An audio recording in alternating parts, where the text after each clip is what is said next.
this is just sort of a very rudimentary way of saying, well, so how does it do an employment factor calculation for different segments of the supply chain, manufacturing, construction, operations, and maintenance? And this is really fairly straightforward. It's just the capacity installed. You have an employment factor that applies to the different segments of the supply chain. And then you have to sort of look at basically what are the different labor productivities in different regions and countries, and to what extent is any of this done locally or imported. Here we have basically, I'm showing you the different technologies, right? So just to reinforce what I just said, solar photovoltaic on top is clearly employing the most people at this point. Driven in part, and we don't really have a complete sense yet, but driven in part by the off-grid solar deployments. Particularly now, we have some estimates for parts of Africa. I think it's East African region, West Africa, and parts of Southern Africa, and also South Asia. There are now some probably still not very good estimates, but at least a rough indication of what's going on in the decentralized deployment of solar. And I think this is going to grow quite fast in coming years and decades. So we'll see a lot of development there. And so to some extent, I think maybe this dominance of solar PV may actually get even stronger as we move along. Look at this, like, so who are the leading countries? And this is probably not too surprising that China shows up big time. Again, related very strongly to the fact that they are the leading manufacturer of solar PV equipment, the major installation market, although last year was actually, for the first time we saw a tremendous change there. And some of the other parts of the world, right? Members of the EU, the US, Brazil, India, to some extent Japan, are still very dominant in terms of how many jobs do we find. And the reason really for that is twofold. One is these are by and large the countries that manufacture most of the equipment, and these are still the largest installation markets worldwide. So, but I also want to really emphasize that this should not be seen as a discouraging slide from the African point of view, right? I mean, if you look at Africa, it looks quite small, right? But in the first place, we have still very incomplete information for African countries. So the real numbers are larger than what we're showing. And I think we see really very encouraging developments now in many countries. So I think those numbers will also grow in that sense, that there is just more and more deployment and more of involvement in the renewable energy industries. So yeah, so I had mentioned before, we also look at gender, and I have a couple of this one in the next slide, just to share with you some of the basics of what we've done. We did last year, and then published at the beginning of this year, a report that was based on a literature review, and then also we did a survey of a bit more than 1,400 people worldwide. Although the geographic distribution was not as well distributed as we had hoped for, we got very little in the response from people in China, for example, even though we had translated our survey into Chinese and other languages. So the results have to be taken a little bit of a grain of salt, right? I mean, they are probably the most comprehensive ones to figure out, like, what is the situation. But we found it's really difficult to get the kinds of response rates and the kind of response quality that you need in order to have very strong findings, right? So, that said, we found that among the respondents of our survey, people were saying that the share of women of all jobs in the sector is about 32%, which is, compared with some other sectors of the economy, not that high, compared with, of course, the share of women in the population is not high. But if you compare it with the oil and gas sector, it actually doesn't look so bad, right? And an interesting reason is, people in the survey and also in the literature in general are saying that women often feel that, first of all, renewable energy is much cleaner than the fossil fuel sector. Right? I mean, no big argument here. But also that they feel that they can do something more socially valuable by working in the renewable sector, right? By helping to create a cleaner energy system, by helping to deal with the challenge of climate change, and other considerations, right? So there is sort of a social good reasoning behind this as well, which I think is a very encouraging factor. There are very significant differences still, depending on where exactly, what kinds of jobs you're looking at in renewable energy. You know, are you looking at STEM jobs, right? Science, technology, engineering, math, where we find about 28% according to our survey, compared with administrative jobs, 45%, right? I mean, that's a huge gap, right? And there are reasons for that, which I think need to be addressed. I'm going to go through this quite quickly, and again, there's a whole lot of theory on this. I could train you for at least 2 days on this particular subject matter, but we have different levels of social license to operate. And the aim is to try and achieve co-ownership with your local context and your local community. That means that the local community identify with the project and have accepted it as part of their local context. Right? One step down is the fact that they may approve the project, so the project has established both legitimacy and credibility, and the community approves of the project. The company is seen as a good neighbor. It's not necessarily co-owned by the community. A level down from that, we have acceptance, where the community listens and considers the proposal. If they have no reason to doubt the company's credibility, then the tentative agreement for projects to proceed. But this is a very risky space because any kind of issue that comes up has the danger of potentially having you drop a level lower, which is where the community withholds or withdraws their support for the project. So I don't know if anyone in the room has worked on projects where that has actually happened, but when the support is withdrawn at a local level, it is a very, very difficult operating context to work in, particularly during construction. So this is very important to understand also, and I often have this conversation with engineers because engineers think in equations and think in terms of A plus B equals C. Sometimes it is assumed that if you have community benefit delivery, you will have a social license to operate. Well, that's not actually true. So with community benefit delivery, it doesn't necessarily mean you're going to have a social license to operate. However, if you have no community benefit delivery, you will definitely have no social license to operate. So I guess the point I'm trying to make here is that community development and community benefit delivery is a requirement, but it is not sufficient to ensure that you have your social license to operate. Okay. Your key factors that influence community support have to do with your industry reputation, number one. They have to do with your socio-political context and governance more broadly. And then they have to do with equity and social capital considerations. And by equity and social capital considerations, we're talking about fairness in terms of how community benefit delivery happens. And in the area where industry reputation, socio-political context and governance, and your equity and social capital overlap, those are held together by a couple of important principles, which include respect, compatibility of interest between the project and the local community, legitimacy, and at the core of that is trust. Okay, so there's been a lot of studies done on how to actually measure community support. There's really good literature out there about how to actually monitor this on an ongoing basis.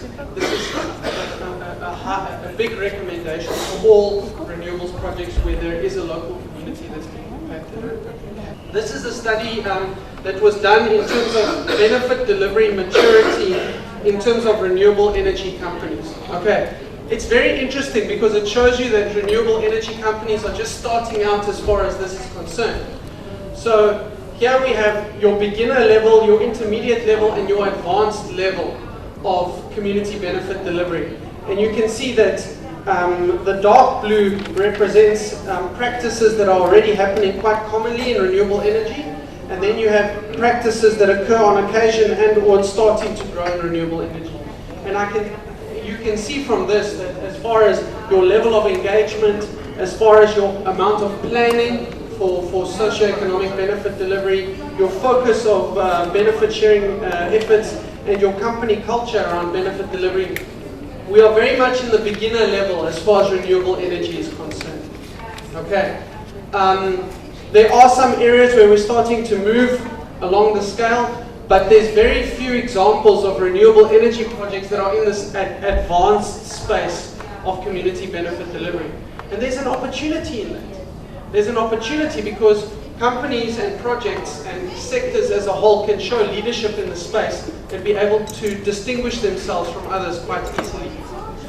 The problem is, as I say, that is why what we're doing here today is pioneering. It hasn't been done a lot. So I'm not going to go through all of this in detail. You can actually have a look at what the different levels of maturity are as far as benefit delivery are concerned. But they cover the most important aspects of it, including the way that you engage and who you engage with. The last thing, and that's very similar to what you have in renewable energy, is that managing a transmission line in principle is not expensive. All the costs related to a transmission line come up front. And that makes that the cost of your funding, so in case of a loan, how much will you pay for your loan, that really has a tremendous impact on the cost of your whole operation. So the mission as well with IPPs as with transmissions, really you have to do whatever you can to bring the cost of funding down. And that is something that you can only do by bringing the risk levels, because a lot of the funding comes in fact from the risk premium that both the investors and the banks will ask. This is a graph that demonstrates it. It's an IPP graph, but I think it's perfectly applicable to transmission situation as well. When you look at an IPP that's gas and one that is wind, the upfront investment for a gas IPP are small, and its real costs come from the purchase of the gas over the lifetime of the power plant. In case of wind, most of the money has to be paid up front. So if you here in this situation, so in a developed country, cost of equity 10%, cost of debt 5%, you almost match it. If you come to a developing country where both the investors and the lenders are not really comfortable that they will see the return that they expect on their investment or on their money, so they will increase cost of equity 18%. In my experience, sub-Saharan Africa, cost of equity has sometimes gone up over the 20%, typically 23% in fact. Cost of debt in East Africa, when I was working there, was on average 13%. So it's even worse. That means that suddenly, because of all these interests and all these dividends that you have to pay, over the lifetime of the project, you are not competitive anymore with the classical power production. And the difference between both is the risk. And the risk can be real, and the risk can be perceived. And what we have to do in the first place as international institutions is find ways to bring the perceived risk down to the level of the real risk, and then encourage the governments to also remove the real risk so that you can attract investment at a reasonable cost. I'm not going to expand on that, but I think there's not one single off-taker in sub-Saharan Africa who is profitable in its own right. So that means that the credit risk, the risk of non-payment and delayed payments by the off-taker is a significant concern. If you can solve that, it would be great. To conclude, improve the transmission grid, you reduce your losses, you bring cheaper power generation that's from more far away to the end user, you improve the integration of intermittent renewables. You can probably double the capacity for intermittent renewables. You increase the security of supply, and then finally, we have been talking about Ghana. So in Ghana, I think 1/3 of the potential consumption and offtake from the grid was lost because it was too expensive. And if you have a factory that can generate its own power at 25 cents, while it has to pay 30 cents from ECG, well, the choice is easily made. So you really need to make to make your power cheaper. Okay, next one. Sorry, am I talking too fast? Not fast enough? I'm okay to follow? If you want to interrupt, that's fine as well. Can we interrupt? Yeah, of course. Yeah, no, it's otherwise it gets boring. Okay, now, what I try to explain is that we need a lot of money for the renewable energy sector, we need a lot of money for the transmission sector, so it's important to find the money where it gets, and you will find it partly still with DFIs and the national budget, but you can also find some of it with the private sector.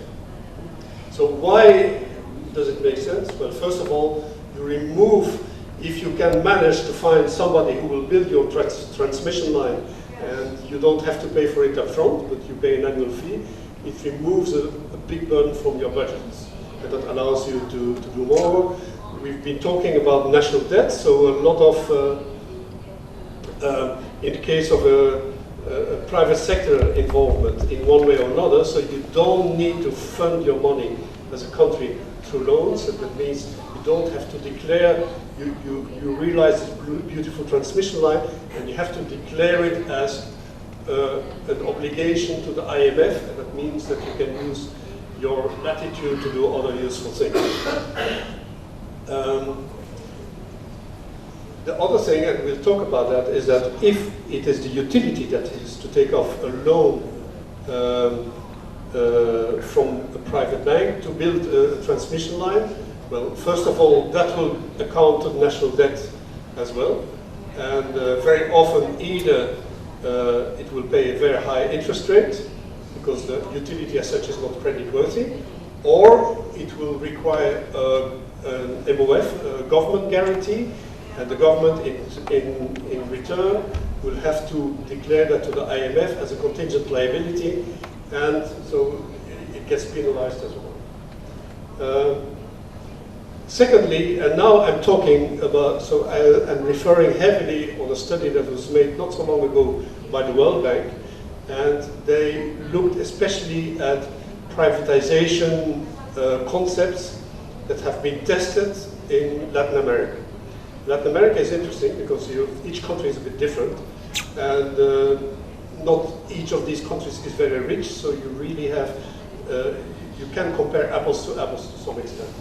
And what you see is that when you compare the cost of building the transmission line by the utility and the total cost that you will pay to a private operator of a transmission line, you see that the costs on average are lower. Simply because in the agreements that you will sign with the independent provider of transmission, you can build in a lot of incentives for the private company to behave and to do what it is supposed to do, so provide wheeling at the most economic charge. So I have this example from Peru, but there were a couple of others as well. Next slide. Yeah, international providers of transmission, they have sometimes know-how that the national utility doesn't have. So in India, for example, they have started the monitoring, because we'll come to that later, but if you have an independent provider of transmission, the agreements will squeeze him to ensure that he's as efficient as possible. So he will be innovative, and in India, the example that I read was that they now have drones that really control the situation of the transmission line over long distances. And with the private sector, as I mentioned, you can really have contractual agreements that force them to be efficient and performant. Yeah. Next one. The models, there are four different models that have been used to attract private sector money. One is privatization of the whole transmission sector in a given country. The second one is concession of of the entire grid. Third one is independent power transmission. And the fourth one is really the one where the government is totally off the radar, it's merchant investors. And we'll go through them a bit more in detail now. Privatization usually happens by unbundling the utility, and then by floating, by bringing the shares of the transmission company to the market. You can do that through the stock exchange. You can also do it through a bidding process, and in the end you will attract very often a state-owned transmission provider from another country.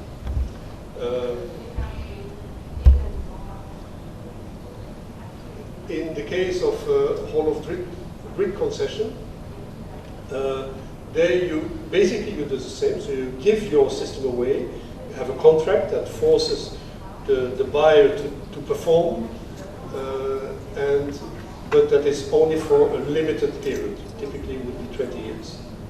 In case of an independent power transmission, so it is one single company that builds and operates, or you could even imagine that they do it as a rehabilitates and operates a transmission line and gets paid for it. In the case of merchant investment, it's really a purely commercial operation. It's an operator who decides that he can buy power cheap in point A, and he can sell it to point B, and then gets a commission on it. Sorry, can you repeat this again, the merchant scheme? Sorry? Can you repeat the merchant scheme, how it functions? Yeah. Sorry, but if you can go to the next slide, because I have a couple of examples, I think. There is, the example that I remember is that it's a private company that got the permission to build a transmission line in Australia between Tasmania and to the mainland. And the cost of power in one of these two places was significantly cheaper, and so they got wheeling. They had wheeling charges, and they got the revenue from that. In practice, in Africa, I would say it would make sense, probably in the Copper Belt, in the DRC and Zambia, to bring power from a place where the power can be produced in a reliable way, and bring it straight to the south of Congo. It's a bit what the Copper Belt Energy Corporation is doing, more or less. By the way, we'll come to that later. In the case of the whole grid concession, so there have been a couple of examples: Mali, Cote d'Ivoire, Senegal, and Cameroon. What I read is that they have not been very successful. I think some have been terminated early because the performance of the concessionaire was not satisfactory. They really did a strict minimum, and in the end it was quite disappointing. Yeah, there may be some lessons learned from that, but the whole grid concession, you mean the whole country or just whole country? Whole country. Yeah. Very often, I think in most of the cases, the government kept a stake, but really gave away the full control. Independent power transmission, extremely successful in Latin America and India. It's also very successful, by the way, in the United States. And according to reports from AFDB, there's one example in Mozambique. Never heard about it, but yeah. Yeah. No.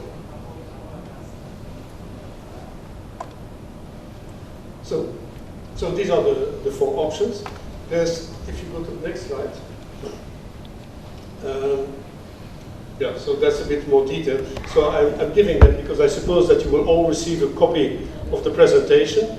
And so I'm adding a number of slides just to give you a bit more details, but I'm not going to cover that, so you can go to the next. Yeah, the Copper Belt Energy Corporation, I don't know if anyone is familiar with that. So it's a private company. I think government of Zambia has about 20% or 30% in it.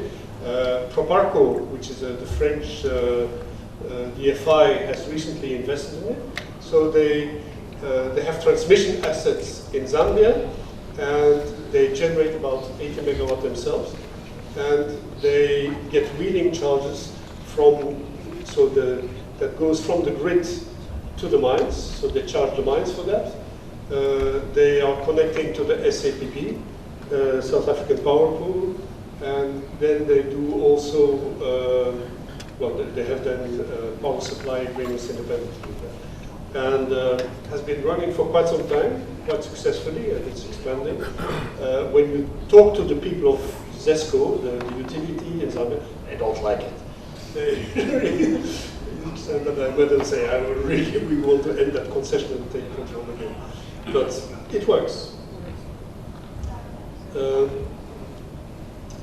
Next slide. So this is the assessment that... Il y a une quinzaine de centres de formation.